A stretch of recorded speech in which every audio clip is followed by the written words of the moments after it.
Sirri muummee Itoophiyaa Abiyyi Ahimad Indaastirii Injiinaringii meeshaa waraanaa oomachootti meeshaalee waraanaa oomishaman irraa ji'oota 3 keessatti gurgurtaa doolaara miliyoona 30 raawwatamuu beeksisan.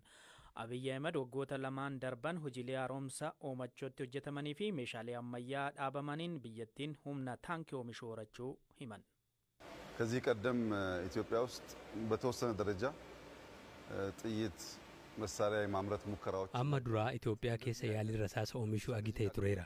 Itoophiyaan humna tarsimaa'oo akkasii hin humtu yoo ta'e yeroo ta'e qaamni wayii dhufe salphaatti aleellaa sirratti raawwachuu danda'a. Gama jedhu qabna ture.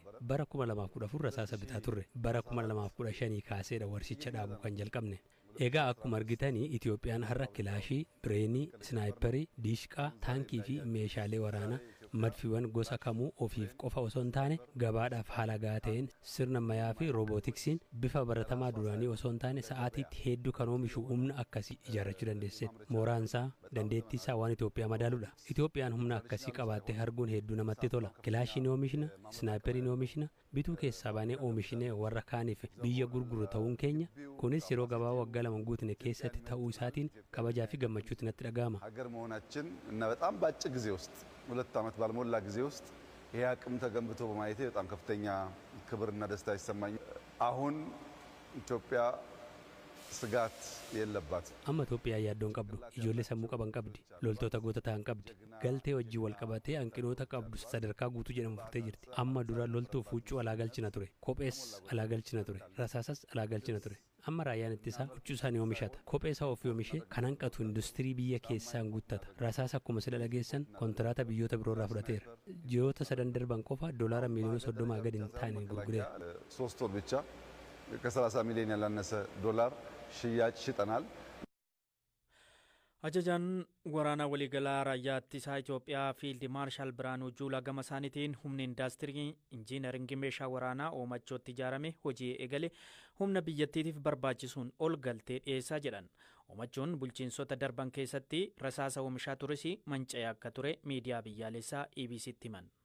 የሰራዊት ሪፎርም ሲጀመር አንዱ የሪፎርሙ ሴንትራል ፖይንት መሆን ያለበት በዲፌንስ ትጥቅ ራስን መቻል ሪፎርሚን ራያ ወይተ የገሉ ወንት ዊርቱ ሪፎርሚ ከና ta'uu qabu meeshaa waraanaan of danda'uudha ka jedhu akka kallattiitti kaa'ame achis karoorri ba'e yoo xiqqaate biyyi dhuka'aadhaan of hin dandeenye biyya hin jedhamu jennee yaada dimshaashaarra geenye humna ijaarra jennee industirii amma mul'achaa jiruu fi argitan kana isa ture ol guddisuun humna haaraa itti dabaluun sadarkaa dijitaalaa barri irra ga'etti guddisuun yoo xiqqaate meeshaalee waraanaa gurguddaa giddu galeessaaf xixiqqaa oomishuuf humni uumamee amma hojii eegalee jira. Humni industirii amma ijaarre kan nuuf barbaachisuun olidha. Nuun olidha.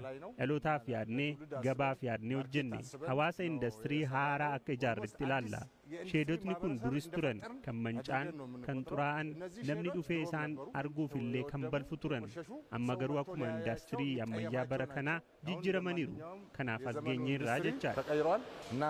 Komishiniin mirgoota namoomaa Keeniyaa Opereeshinii Poolisiin biyyattii tibbana waraana bilisummaa Oromoo waboo irratti fudhateen sarbamni mirgaa raawwateera jedhe. Poolisiin Keeniyaa jalqaba baatii gurraandhalaa maqaa Opereeshinii yakkamtoota baasuu jedhuun iddoo dahannoo waraana bilisummaa Oromootti duula eegaluu ibsee ture. Ammayyuu taana ibsa komishinichaa akka itti dhiyeessa. Komishiniin biyyaalessaa mirgoota namoomaa Keeniyaa ji'a tokko dura eegalee duula poolisiin biyyatti bulchiinsota Marsabiitii fi Isiyooloo keessatti gaggeessaa ture itti dhiyeenyaan hordofaa turuu fi sarbamni mirgaa namoomaa raawwachuu ibsee rakkoo nageenyaa ittisuun barbaachisus nageenya eegsisuuf opereeshiniin gaggeeffamu mirga uummataa sarbuun qabu jedha ibsi ba'e. Komishinichi qaamolee nageenyaa duula kanaaf ba'an nama nagaa ajjeesuu, ukkaamsuu, humnaan dhabamsiisuu fi dhiittaa mirga namoomaa hedduu raawwatan jechuun himateera. Himannaa kanarratti gama poolisii wanti jedhamee hin jiru. Gabaasi kun namoonni 7 iddoowwan sadirraa butamuu fi humnaan dhabamsiifamuu akkasumas namoota nagaa motoraan socho'aa turan irratti ajjeechaa fi miidhaan ga'eeraa jedha. Keessumaa poolisoonni hidhannoo guutuun gara garba tuulaa fi Isiyooloo bobbaafaman humnaan weeraruun namoota hidhuu, reebuu fi doorsisuu gabaase. Bulchaan Malkaa Dhakaa fi ogeessi fayyaa naannawa sanaa akkasumas jiraattonni biroo 2 humnoota nageenyaa kanaan haala suukaneessaan dararamu akkasumas jalqaba torban kana naannawuma kanatti jiraattonni 10 humnoota nageenyaan marfamuun haala suukaneessaan reebamuus ibse.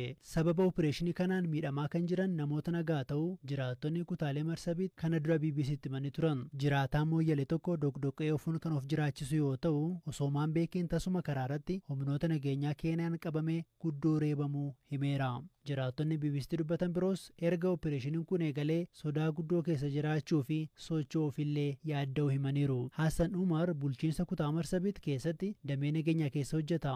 Kanaan dura duulli kun jeequmsaa fi hokkara biraaf sababa kan taane sodaa qaban ibsee ture. Mootummaan Keeniyaa kan Naayiroobii irraa gad dhufu haala Marsabiit keessa jiru hin hubatu kan jedhu hojjetaan nageenyaa kun Marsabiit keessa nama gosa hedduutu jira waan ta'eef wanni xiqqoon tokkollee yoo mudate salphaatti uummata walitti buusaa jedha. Humnoonni nageenyaa kunneen daa'imarraa kaasee namoota hedduu humnaan doorsisuun dhiittaa mirga namummaa raawwataniiru jedha gabaasichi. Gochi kun qe'ee jiraattota jeequrra darbee hawaasa keessatti sodaa fi rakkoo tasgabbii uumeeraa jedhe koomishinichi gabaasasaa keessatti. Maqaa opereeshinii nageenyaa kanaan qabeenyi jiraattota hedduu beelladoota dabalatee saamamuu ibsameera. Koomishiniin kun dhiittaa mirga namummaa raawwataman itti fufee kan qoratu ta'uu fi kanneen miidhaman akka beenya argatan akkasumas kanneen namoota butuu fi dhabamsiisuu keessatti hirmaatan akka gaafataman gochuun dirqama isaa akka ba'u ibseera. Jaarmiyaan qorannoo walabaa poolisii Keeniyaa dhimma nama ajjeefamee kanneen butamanii fi dararaman irratti qorannoo walabaa fi bilisa ta'e akka gaggeessu koomishiniin kun gaafateera. Poolisoonni opereeshinii kana keessatti hirmaatan hundi yakka lammiilee nagaa irratti raawwatameef akka gaafatamanis gaafate. Mootummaanis haala kam keessattuu eegumsa mirga dhala namaaf kutannoo qabaachuu akka qabu akeekkachiise koomishiniin kun. Nageenya Gadaan Booranaa tibba kana jila walharkaa fuudhiinsa baalli waggaa 8 marsee dhufu gaggeessaa jira. Abbaan gadaa Kuraa Jaarsoo bara gadaa isaanii fixanii baalli dabarsuu dura sirna isa xumuraa ta'a galma dhaawaa dhaamsaa ijaaranii jiru. Ofii galmi dhaawaa dhaamsaa kuni maali? Aslii Galgaloo sagantaa qopheessite qabdi. Waggaa 8 gadaa isaanii abbootiin gadaa Booranaa nagaa uumaaf uumama eeguu fi jila dadda geeggeessuun dabarsu. Yaa'ii gadaa 8 Booranaa baali kennu. Kanaan dura ammoo jildhumaar jiran. Jilli kunin galma dhaawaa dhaamsaa jedhama. Maali inni? Galma xumuraa. Gadoom xumura gamna dhaawaa dhaamsaa hayyoo dhaabde armaan duduu baallee kennu malee ati nagaa ayyaa fixattee jechuudha. Ganna 8 gadoomaa qofa baafachuu otoo hin ta'inu gooroo gogeessu tokko dabballuma qabanii hagaa gadoomaatti cufa nagaan kee dabarree hardhaa galma dhaawaa dhaamsaa dhaamne nagaa yaani tan obbaafannee baallii kenninaa jechuudha. Kunini jiludhumaa jecha gadaa tanaaf. Yoo dhaamatan kana maal dhaamatu? Akka ittiin dhaamatani beekta namni gooroo kun yoo baalli fuudhee gadoom qabatu waa gooroo nu marmaarsii jedha. Waa gooroo nu marmaarsii nam marmaaree ilmaa dabarsuun tolchii jedha. Nu amma gooroo yaa marmaarre waa gara ilmi keenan gahii jenna. Ilmaan ta'e nama sadarkaa gammee didiqoo gubbaa jirti. Gammeen gugurdoon ilmaan guyyoo gobbaate. Ilmaan ta'e nama ganna 32 har'a gadoon fuuti jechuudha. Ganni 32 har'a ilmaan tiyyi baalli fuuti jechuudha. Kanaaf ilmaan ta'e hawwiin nu qabnuu fi akka isiin nagaa yaane fuula nu argeen tan geet waaqa kadhannee fi booranaallee irra kadhanne waaqaallee kadhanne tan hawwinaaf jechuudha. Itti gaafatamummaan abbaa gadaa ijoollumarra jalqabee eegala. Aangoo fudhachuu isa dura sadarkaa garaagaraatti gorsaa fi leenjii hooggansa fudhata. Boobellaan ol baatee rukkeeyyuu badufta. Rukkeeyyaa wayyuuba boobellaa kuroo dutta. Gombisaan qubattee numirra fooleen dufta. Sirni gadaa keessatti dubartoonni gahee olaanaa qabu. Kana dheen qopheessin iyyuu jiltiin qophooftu iyyuu. Abbaa gadaa ati jette kana abbaa gadaatu namni baasu qopheessinadhe. Oroorotallee nu gabbaasaaf. Ruufinni mataa keeyyatana nutti midhaasetti kenna. Aadaa Booranaa keessatti ijaarsi manaa dubartoota ilaallata. Yeroo jilgadaa kanaallee galmi qaalluu malee hundaa dubartootatti ijaara. Gooroo keessatti galmi 10 ijaadhaan. Galmi gadooma kan irratti wanni nu hojjannu ka dubartiin hojjattu. Qaraa tokkoffaa muka nu herregan. Buuyyoo nu herregan. Bisaan nu herregan. Muka dhaqee muka galee bisaan dhaqa. Bisaan kun kan oolle kan dham kan dadham waan booranii ba'oo guddoo aadaan harkaa'ee na kenneef hin dadhabu mukaan galee bisaan dhaqi jedhee naaf dhufe galmi jaar siiqeeti qabadhe siiqeetan qabadhe saqa kan qabadhe dhufe galmi jaar. Abbaan gadaa erga hojiisa xumureen booda abbaa murtii ta'ee hawaas gorsuu wal dhabdee furuu fi walitti dhufiinsa cimsuun hojjeta.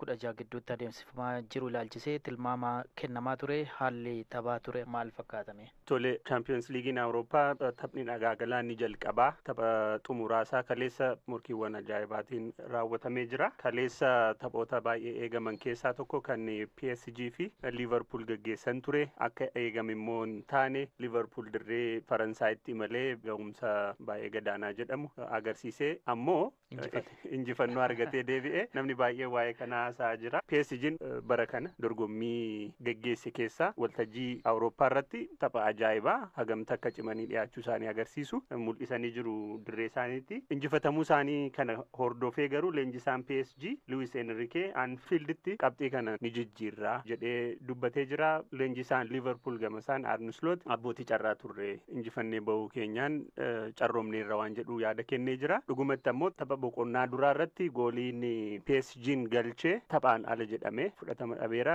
Ittisni Liverpool dogoggora hojjeteen kaardii diimaa argachuudhaaf fiixeerra ga'e sana jalaas ooluu danda'eera. Silaa wantootni lamaan kun guutummaatti qabxii morkii sanaa jijjiiruu danda'u ture. Luis Enriqueen hamma kana isaan caallee taphannee mo'achuu dhabuun keenya waan nama dhibu qabxii kana garagalchinee deebi'uuf qophiidha jedhe deeggartootni PSG waan daqiiqaa dhumaarratti ijaan argan amanuu hin dandeenye. Inni biraa waan ajaa'ibaa ta'e mo'achuu Liverpool qofa osoo hin taane goolii eegal Liverpool kubbaa taphattoonni PSG'tti dhiitan hedduu isaa kan goolii ta'uu danda'an oolchuu isaatiin taphataa ga'umsa ajaa'ibaa agarsiise jedhameera. Waa'ee isaa maaltu jedhame? PSG'n dirree isaanii irratti kubbaa 27 gara Alisson Beekeritti yaalaniiru. Isaan keessaa 10 hiree goolii ta'uu qabu turanii utuu Alisson Beeker qolachuu baate. To'annoo kubbaa gaafa laaltu mataasaa Liverpool dhibbentaa 30 PSG'n immoo dhibbentaa 70 ka ta'u kubbaa qabatanii taphachaa turanii. PSG'n hamma kana taphatee galchii lakkoofsisuu dhabuun isaa baay'ee ajaa'iba kan jedhamaa jiru. Iccitiin isaa immoo akkuma amma jenne Alisson Beeker ture. Alisson Beeker man of the match